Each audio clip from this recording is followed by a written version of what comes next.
ஓம் சாந்தி 11/6/2025. இனிமையான குழந்தைகளே, இப்பொழுது நீங்கள் எல்லையற்ற தூய்மையை கடைபிடிக்க வேண்டும். எல்லையற்ற தூய்மை, அதாவது ஒரு தந்தையை தவிர வேறு யாருடைய நினைவும் வரக்கூடாது. கேள்வி: தந்தையிடமிருந்து ஆஸ்தி அடைவதற்கு முந்தைய முயற்சிக்கும் அதன் பிறகு உள்ள மனநிலைக்கும் உள்ள வித்தியாசம் என்ன? பதில்: எப்பொழுது நீங்கள் தந்தையிடமிருந்து ஆஸ்தி அடைகிறீர்களோ அப்பொழுது தேகத்தின் அனைத்து சம்பந்தங்களையும் விட்டுவிட்டு ஒரு தந்தையை நினைவு செய்யும் முயற்சி செய்கிறீர்கள். ஆஸ்தி கிடைத்ததும் தந்தையை மறந்து விடுகிறீர்கள். இப்பொழுது ஆஸ்தி அடைய வேண்டும். ஆகையால் யாரிடத்திலும் புதிய சம்பந்தத்தை உருவாக்கி கொள்ளக்கூடாது. இல்லை என்றால் மறப்பதற்கு கடினமாகிவிடும். அனைத்தையும் மறந்து ஒருவரை நினைவு செய்தால் ஆஸ்தி கிடைத்துவிடும். பாடல். இந்த நேரம் கடந்து கொண்டே செல்கிறது. ஓம் சாந்தி. இனிமையிலும் இனிமையான குழந்தைகளுக்காக தந்தை புரிய வைக்கிறார். ஞானி மற்றும் அஞ்ஞானி என்று யாரை கூறுகிறோம் என்பதை பிராமணர்களாகிய நீங்கள் மட்டுமே அறிவீர்கள். ஞானம் என்றால் படிப்பு.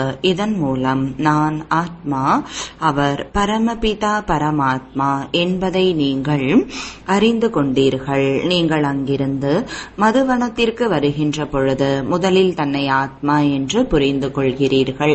நாம் நமது தந்தையிடம் செல்கிறோம். பாபா என்று சிவபாபாவை கூறுகிறோம். சிவபாபா பிரஜாபிதா பிரம்மாவின் உடலில் இருக்கின்றார். அவரும் பாபா ஆகிவிடுகிறார். நீங்கள் வீட்டிலிருந்து வரும் பொழுது நாம் பாப் தாதாவிடம் செல்கிறோம் என்பதை புரிந்து கொள்கிறீர்கள். நீங்கள் கடிதத்திலும் பாப் தாதா என்று எழுதுகிறீர்கள். சிவபாபா பிரம்மா தாதா. நாம் பாபாவிடத்தில் செல்கிறோம்.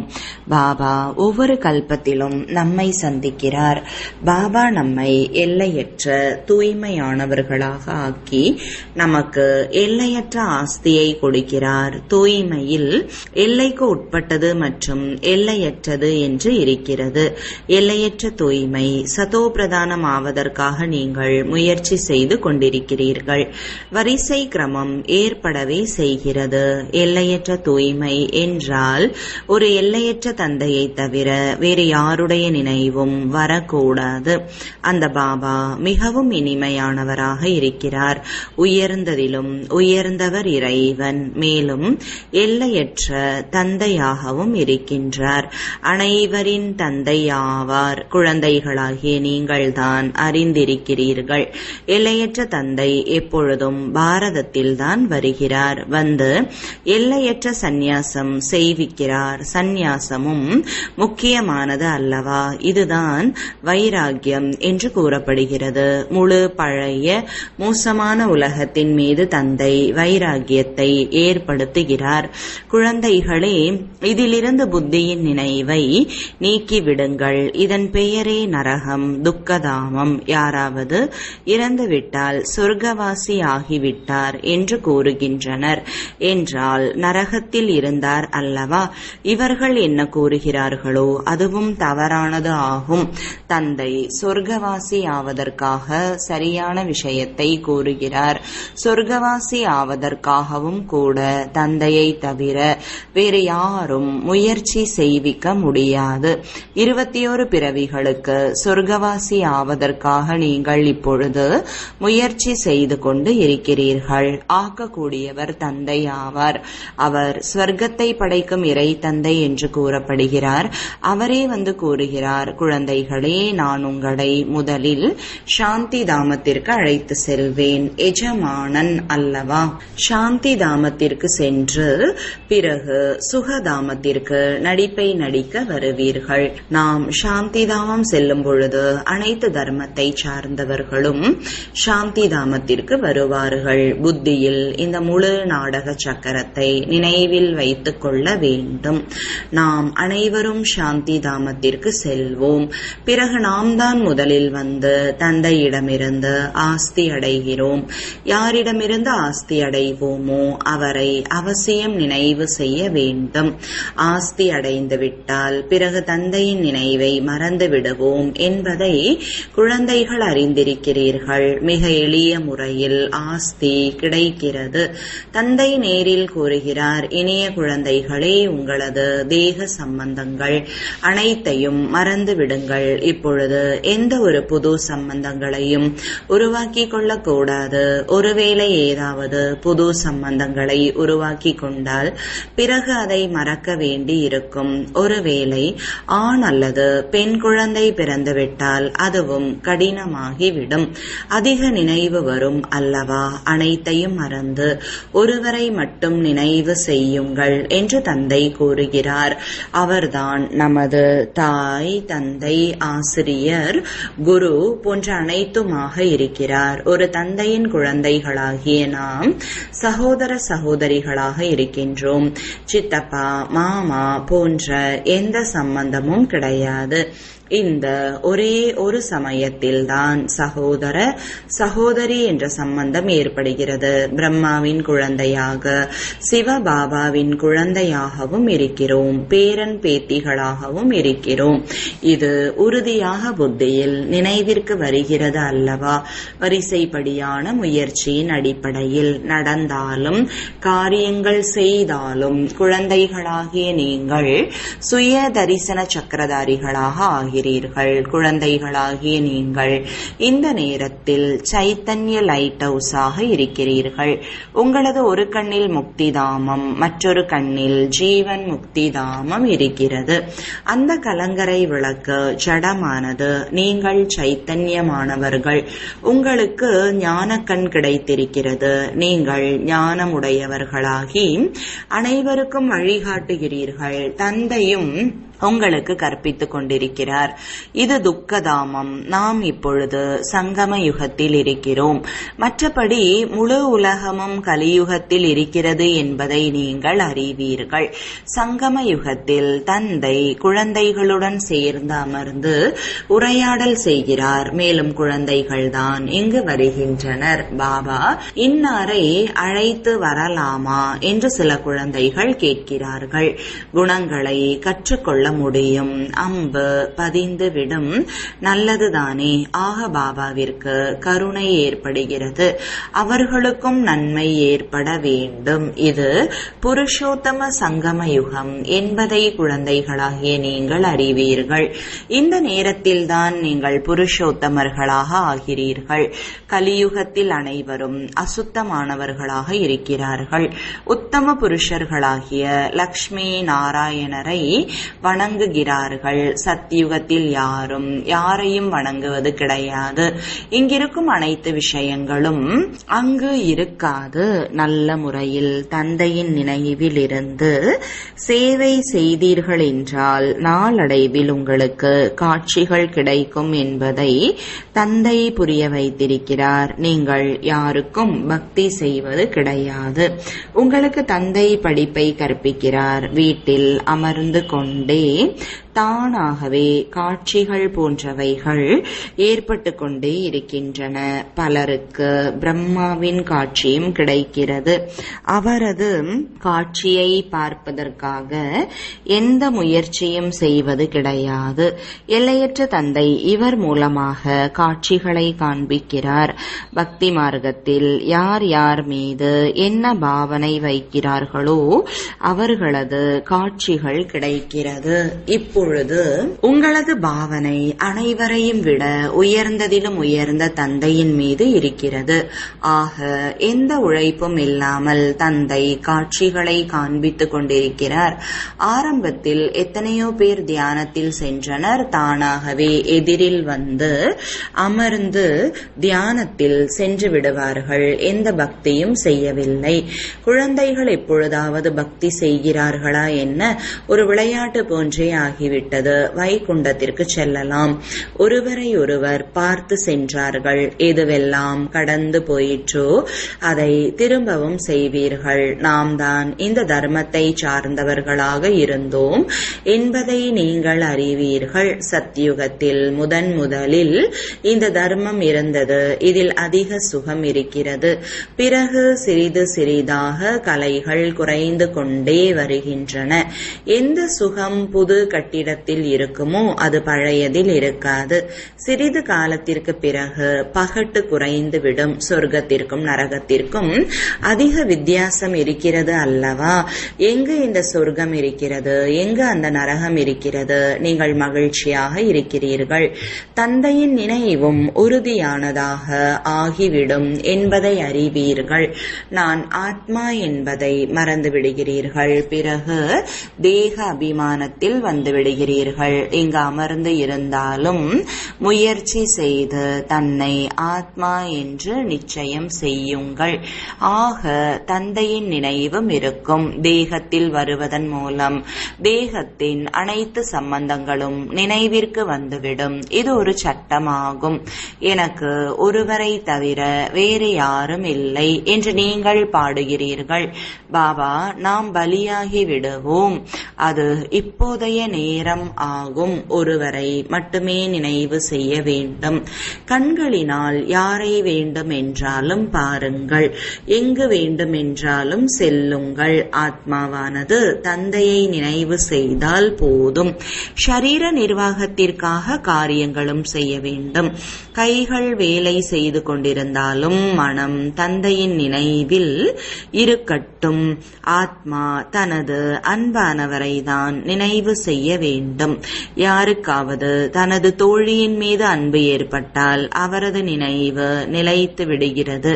பிறகு அந்த பற்றுதலை போக்குவது மிகவும் கடினமாகி விடுகிறது. பாபா, இவ்வாறு ஏன் நடக்கிறது என்று கேட்கிறார்கள். நீங்கள் ஏன் பெயர் உருவத்தில் மாட்டிக்கொள்கிறீர்கள்? ஒன்று, நீங்கள் உடல் உணர்வில் இருக்கிறீர்கள். மற்றொன்று, உங்களது கடந்த கால கணக்கு வழக்கு இருக்கிறது. அது ஏமாற்றி விடுகிறது. இந்த கண்களால் எதையெல்லாம் பார்க்கிறீர்களோ அதில் புத்தி செல்லக்கூடாது என்று தந்தை கூறுகிறார். நமக்கு சிவபாபா கற்பிக்கிறார் என்பது உங்களது புத்தியில் இருக்க வேண்டும். இங்கு அமர்ந்திருந்தாலும் தந்தையை சிறிதளவு கூட நினைக்காத குழந்தைகள் பலர் இருக்கிறார்கள். ஆக தன்னைத்தான் பார்க்க வேண்டும். நான் எவ்வளவு நேரம் சிவபாபாவை நினைவு செய்தேன், இல்லை என்றால் சார்ட் தவறானதாக ஆகிவிடும். பகவான் கூறுகிறார், இனிய குழந்தைகளே, என்னை நினைவு செய்யுங்கள், தன்னிடத்தில் குறித்துக் கொள்ளுங்கள். எப்பொழுது விரும்புகிறீர்களோ நினைவில் அமர்ந்து விடுங்கள். உணவு சாப்பிட்டு முடித்ததும் 10-15 நிமிடம் உலாவி விட்டு வந்து நினைவில் அமர்ந்து விடுங்கள்.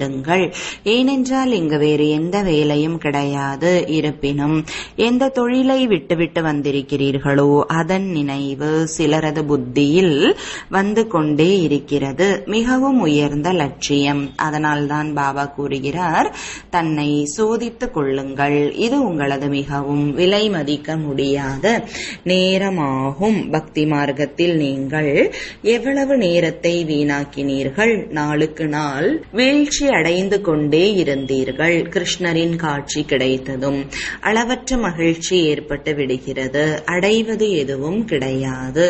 தந்தையின் ஆஸ்தி ஒரே ஒரு முறைதான் கிடைக்கிறது. என் நினைவில் இருந்தால் உங்களது பல பிறவிகளின் பாவங்கள் அழிந்துவிடும் என்று தந்தை கூறுகிறார். எந்த குழந்தைகள் நினைவில் இருந்து தனது பாவ கர்மங்களை அழித்து கர்மாதீத் நிலையை அடைகிறார்களோ அவர்களுக்கு தான் சொர்க்கத்தின் பாஸ்போர்ட் கிடைக்கும். இல்லை என்றால் அதிக தண்டனைகள் அடைய வேண்டி இருக்கும். தனது கிரீடம் மற்றும் சிம்மாசனத்தின் படத்தை பையில் வைத்துக் கொண்டால் நினைவு இருக்கும் என்று பாபா வழி கூறுகிறார். இதன் மூலம் நாம் இவ்வாறு ஆகிறோம். எவ்வளவு பார்ப்பீர்களோ அவ்வளவு நினைவு செய்வீர்கள். பிறகு அதன் மீது பற்றுதலும் வந்துவிடும். நான் இவ்வாறு ஆகிக் கொண்டிருக்கிறேன். நரனிலிருந்து நாராயணன் சித்திரத்தை பார்த்து மகிழ்ச்சி ஏற்படும். சிவபாபாவின் நினைவு வரும். இவை அனைத்தும் முயற்சிக்கான யுக்தி யுக்திகளாகும். சத்திய நாராயணருடைய கதையை கேட்பதால் என்ன லாபம் என்று நீங்கள் யாரிடத்தில் வேண்டுமென்றாலும் கேளுங்கள். நமது பாபா நமக்கு சத்திய நாராயணனுடைய கதையை சொல்லிக் கொண்டிருக்கிறார். 84 பிறவிகளை எப்படி எடுத்திருந்தோம், அதுவும் கணக்கு வேண்டும் அல்லவா? அனைவரும் 84 பிறவிகள் எடுக்க மாட்டார்கள். உலகத்தினருக்கு எதுவும் தெரியாது, வாயில் வருவதை கூறிவிடுகிறார்கள். இதுதான் தத்துவ அறிவு என்று கூறப்படுகிறது. உங்களுடையது நடைமுறை அனுபவம். இப்பொழுது என்ன நடந்து கொண்டிருக்கிறதோ பிறகு அதை பக்தி மார்க்கத்தில் புத்தகமாக உருவாகும். நீங்கள் சுய தரிசன சக்கரதாரியாகி விஷ்ணுபுரிக்கு வருவீர்கள். இது புது விஷயமாகும். ராவண ராஜ்யம் பொய்யான கண்டமாகும். பிறகு சத்திய கண்டம் ராமராஜ்யம் உருவாகும். சித்திரங்களில் மிக தெளிவாக இருக்கிறது. இப்பொழுது இது பழைய உலகின் இறுதி. 5000 ஆண்டிற்கு முன்பும் விநாசமாகி இருந்தது. நமக்கு யாரோ தூண்டுதல் கொடுக்கின்றனர். அதன்படி நாம் இவை அனைத்தையும் செய்து கொண்டிருக்கிறோம் என்று விஞ்ஞானிகள் நினைக்கிறார்கள். நாம் இதை செய்தால் இதன் மூலம் அனைவரும் அழிந்து விடுவர் என்று புரிந்து கொள்கின்றனர். ஆனால் அடிமையாக இருக்கின்றனர், பயத்தில் இருக்கின்றனர். வீட்டில் அமர்ந்தபடியே ஒரு அணுகுண்டை பயன்படுத்தினால் அழித்து விடுவோம் என்று புரிந்திருக்கின்றனர். விமானம், பெட்ரோல் போன்றவைகளின் அவசியமும் இருக்காது. விநாசம் அவசியம் ஏற்படும். புதிய உலகம் சத்தியுகமாக இருந்தது. கிறிஸ்துவிற்கு 3000 ஆண்டிற்கு முன்பு சொர்க்கமாக இருந்தது. இப்பொழுது மீண்டும் சொர்க்கம் ஸ்தாபனையாகி கொண்டிருக்கிறது. ஸ்தாபனை அவசியமாக வேண்டும் என்பதை நாளடைவில் புரிந்து கொள்வார்கள். இதில் துளியளவும் சந்தேகம் கிடையாது. இந்த நாடகம் முந்தைய கல்பத்தை போன்று சுற்றி கொண்டே இருக்கிறது. நாடகம் அவசியம் முயற்சி செய்விக்கும். நாடகத்தில் என்ன இருக்கிறதோ அவ்வாறே நடக்கும் என்று இருந்துவிடவும் கூடாது. முயற்சி உயர்ந்ததா அல்லது பிராப்தி உயர்ந்ததா என்று கேட்கிறார்கள். முயற்சிதான் உயர்ந்தது. ஏனென்றால் முயற்சியின் மூலம்தான் பிராப்தி உருவாகிறது. முயற்சி இல்லாமல் யாரும் ஒரு பொழுதும் இருந்துவிட முடியாது. நீங்கள் முயற்சி செய்து கொண்டு இருக்கிறீர்கள். எங்கெங்கிருந்தெல்லாம் குழந்தைகள் வருகிறார்கள், முயற்சி செய்கிறார்கள். பாபா, நாம் மறந்து விடுகிறோம் என்று கூறுகிறார்கள். என்னை நினைவு செய்யுங்கள் என்று சிவபாபா உங்களுக்கு கூறுகிறார். யாருக்கு கூறுகிறார்? ஆத்மாவாகிய எனக்கு கூறுகின்றார். தந்தை ஆத்மாக்களுடன் தான் பேசுகிறார். சிவபாபா தான் தூய்மையற்றவர்களை தூய்மையாக்கக்கூடியவராக இருக்கிறார். இந்த ஆத்மாவும் அவர் கூறுவதை கேட்கிறது. குழந்தைகளாகிய உங்களுக்குள் இந்த நம்பிக்கை மிக உறுதியாக இருக்க வேண்டும். எல்லையற்ற தந்தை நம்மை உலகிற்கு எஜமானர்களாக ஆக்குகிறார். அவர் உயர்ந்ததிலும் உயர்ந்தவர், அன்பிலும் அன்பான தந்தை. பக்தி மார்க்கத்தில் அவரைதான் நினைவு செய்தோம். உங்களது வழிமுறைகள் தனிப்பட்டது என்று பாடினோம். ஆக அவசியம் வழிகளை கொடுத்திருக்க வேண்டும். இவ்வளவு மனிதர்கள் வீட்டிற்கு எப்படி திரும்பிச் செல்வார்கள் என்பது இப்பொழுது உங்களது புத்தியில் இருக்கிறது. எவ்வளவு ஆத்மாக்கள் இருக்கிறார்கள்? அனைவருக்கும் ஷரீரம் இருக்கிறது. அனைத்து ஆத்மாக்களும் வரிசைப்படியாக சென்று அமர்வார்கள். வகுப்பு மாற்றம் ஏற்படுகிறது என்றால் வரிசைப்படியாக அமர்வார்கள் அல்லவா? நீங்களும் வரிசைப்படியாக செல்வீர்கள். சிறிய புள்ளியானது வரிசைப்படியாக சென்று அமரும். வரிசைப்படியாக நடிப்பதற்காகவும் வரும். இது ருத்ர மாலை. இவ்வளவு கோடிக்கணக்கான ஆத்மாக்களின் மாலை என்னுடையது என்று தந்தை கூறுகிறார். மேலே மலராகிய நான் இருக்கிறேன். பிறகு நடிப்பை நடிப்பதற்காக அனைவரும் இங்கே வருகிறீர்கள். இந்த நாடகம் ஏற்கனவே உருவாக்கப்பட்ட நாடகம் என்றும் கூறப்படுகிறது. இந்த நாடகம் எப்படி நடைபெறுகிறது என்பதை நீங்கள் அறிவீர்கள். தன்னை ஆத்மா என்று உணர்ந்து தந்தையை நினைவு செய்தால் உங்கள் பாவ கர்மங்கள் அழிந்துவிடும். பிறகு நீங்கள் சென்று விடுவீர்கள் என அனைவருக்கும் சொல்லுங்கள். இதில் முயற்சி இருக்கிறது. அனைவருக்கும் வழி கூற வேண்டும். இது உங்களது கடமையாகும். நீங்கள் எந்த தேகதாரிகளிடத்திலும் மாட்டக்கூடாது. என்னை நினைவு செய்தால் பாவங்கள் அழிந்துவிடும் என்று தந்தை கூறுகிறார். தந்தை கட்டளை இடுகிறார் என்றால் அதை செய்ய வேண்டும். கேட்பதற்கு என்ன இருக்கிறது? எப்படியாவது பாபாவை நினைவு செய்யுங்கள். இதில் பாபா என்ன இரக்கம் காட்டுவார்? ஆஸ்தியை நீங்கள்தான் அடைய வேண்டும். தந்தை சொர்க்கத்தை படைப்பவர் என்றால் கண்டிப்பாக சொர்க்கத்தின் ஆஸ்தி கிடைக்கும். இந்த மரம் பழையதாக ஆகிவிட்டது என்பதை இப்பொழுது நீங்கள் அறிவீர்கள். ஆகையால் இந்த பழைய உலகின் மீது வைராகியம் ஏற்படுகிறது. இதுதான் எல்லையற்ற வைராகியம் என்று கூறப்படுகிறது. அந்த ஹட்டயோகிகளினுடையது எல்லைக்கு உட்பட்ட வைராகியமாகும். அவர்களால் எல்லையற்ற வைராகியத்தை கற்றுக் கொடுக்க முடியாது. எல்லையற்ற வைராகியம் உடையவர் எல்லைக்கு உட்பட்டதை எப்படி கற்றுக் கொடுப்பார்? இப்பொழுது தந்தை கூறுகிறார், செல்லமான குழந்தைகளே, எவ்வளவு செல்லமான தந்தை என்று நீங்களும் கூறுகிறீர்கள். 63 பிறவிகளாக தந்தையை நினைவு செய்தீர்கள். எனக்கு ஒரு தந்தையை தவிர வேறு யாரும் இல்லை. அவ்வளவுதான் நல்லது. இனிமையிலும் இனிமையான தேடி கண்டெடுக்கப்பட்ட செல்லமான குழந்தைகளுக்கு தாயும் தந்தையுமான பாப்தாதாவின் அன்பு நினைவுகளும் காலை வணக்கங்களும், ஆன்மீக குழந்தைகளுக்கு ஆன்மீக தந்தையின் வணக்கங்கள், ஆன்மீக தந்தைக்கு ஆன்மீக குழந்தைகளின் அன்பு நினைவுகளும் வணக்கங்களும். தாரணைக்கான முக்கிய சாரம். முதலாவது, சொர்க்கம் செல்வதற்கான பாஸ்போர்ட் அடைவதற்காக தந்தையின் நினைவின் மூலம் தனது பாவ கர்மங்களை அழித்து கர்மாத்தீத் நிலையை உருவாக்கிக் கொள்ள வேண்டும். தண்டனைகளிலிருந்து விடுபடுவதற்கான முயற்சியை செய்ய வேண்டும். இரண்டாவது, ஞானமுடையவர்களாகி அனைவருக்கும் வழி கோர வேண்டும்.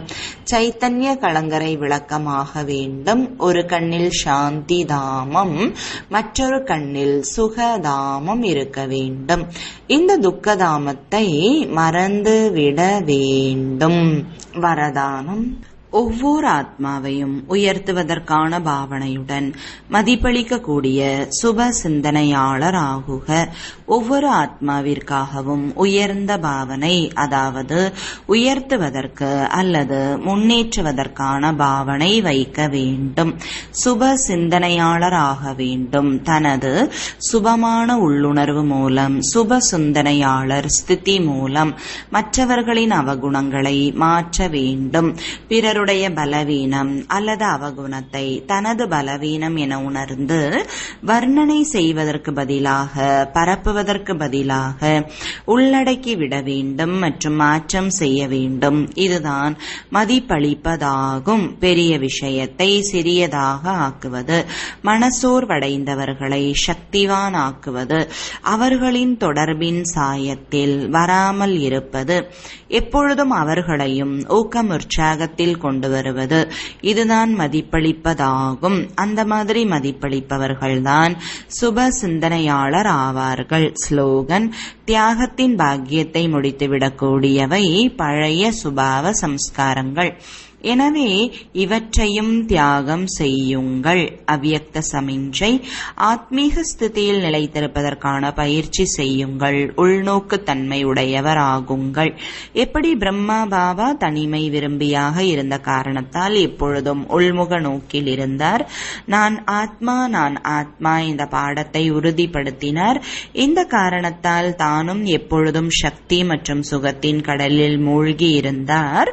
மற்ற ஆத்மாக்களையும் கூட தமது சுத்தமான எண்ணங்கள் மற்றும் அதிர்வலைகள் மூலம், உள்ளுணர்வு மற்றும் பேச்சு மூலம், தொடர்பு மூலம் அமைதி மற்றும் சுகத்தின் அனுபவத்தை செய்வித்துக் கொண்டே இருந்தார்.